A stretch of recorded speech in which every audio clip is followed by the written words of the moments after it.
अस्सलाम वालेकुम। रिश्तों की नई दुनिया में आपको अगेन वेलकम कहती हूँ। दोस्तों, कैसे हैं आप? उम्मीद करती हूँ कि आप इंशाल्लाह ताला हमेशा की तरह मज़े में होंगे, खुशबाश होंगे। दुआ है कि आप हमेशा खुशबाश रहें, आबाद रहें, खैरियत से रहें।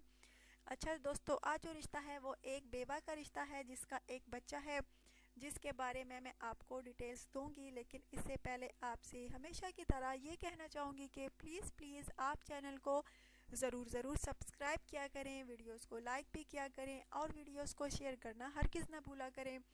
अच्छा दोस्तों, अब चलते हैं आज के रिश्ते की तफसील की जानिब। दोस्तों, आज जो रिश्ता आपकी होस्ट आपकी खिदमत में लेकर आई है वो एक बेवा का रिश्ता है जिसका नाम आसिमा है। और दोस्तों, इसका एक बच्चा भी है और ये लड़की जो है अपने वालिदैन के पास ही रहती है। ससुराल वाले इसकी अच्छे नहीं थे। इसका जब शोहर फौत हुआ तो उन्होंने इसको अपने घर से निकाल दिया। उनका कहना है कि ये जब से आई है हमारे घर नहुसत ही फैला रही है और हमारे बच्चे को खा गई है। दोस्तों, हकीकत में ऐसा कुछ नहीं होता। मरना तो है सब ने एक ना एक दिन, तो नहुसत कोई नहीं फैलाता। सब अपना अपना लड़कियां मुकद्दर लेकर आती हैं। उसकी इतनी ही ज़िंदगी थी तो वो चल बसा, लेकिन इस लड़की को जो है इसके ससुराल वालों ने अपने घर से निकाल दिया है।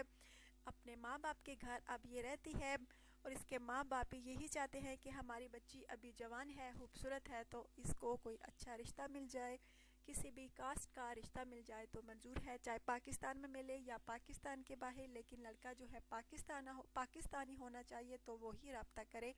एज इसकी दोस्तों तकरीबन 29 साल है और इसका कहना है कि मेरे होने वाले शोहर के तकरीबन 40 या 45 साल से ज़्यादा ना हो तो वही रब्ता कर सकते हैं।